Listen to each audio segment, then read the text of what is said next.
የሰሜንና አብዮታዊ ተልእኮአችን ሁለት ስለት ያለው ነበር። በአንድ ፊት ውጊያ፣ በሌላ በኩል ሁለንተናዊ የኢኮኖሚ ግንባታ አንድ ላይ ማካሄድ። በተለይ የኔ ተልእኮ ደግሞ ከዚህም ትንሽ ላቅ ያለ ነበር። የኔ ተግባር ስነ ልቦናዊ ጦርነት ማካሄድና ማፋፋም ነበር። እኔ እስከማውቀው ድረስ መቼም ከስነ ልቦናዊ ጦርነት የበለጠ ውስብስብና አስቸጋሪ ነገር ያለ አይመስለኝም። ዓላማው ምን በጎና ሐቀኛ ቢሆን፣ ምኞቱ ምን ቢልቅ፣ የሰውን አእምሮና ልብ ባንዴ ለማዘዝ አይቻልም። ጊዜ ይወስዳል፣ ከፍተኛ ትግል ይጠይቃል።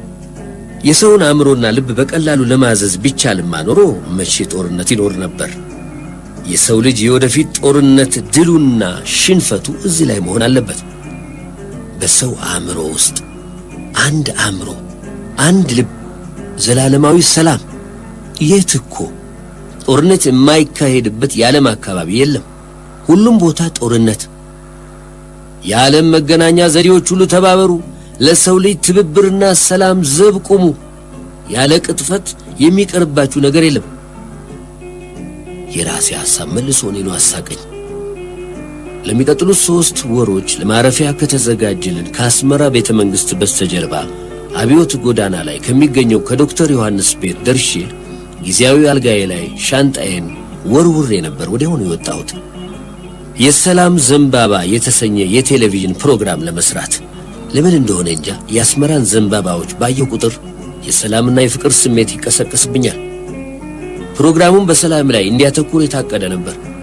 አይሮፕላኑ ላይ ነበር ሐሳቡ ብልጭ ያለልኝ። ከጸጸራት ፎርቶ፣ ከሐስሐስ የሴቶች እስር ቤት የሚገኝበት፣ ከቤተ ጊዮርጊስ የቴሌቪዥን ትራንስሚተር የቆመበት፣ ከአርባዓተ አስመራ ሴቶች የአስመራን ከተማ መጀመሪያ የመሰረቱበት፣ ከገዛ ብርሃኑና ከአዲስ ዓለም ኮረብታዎችና ከራስ አሉላ ግቢ የአስመራን ከተማ በቴሌቪዥን ፊልም ማንሻ ቃኝ ነው።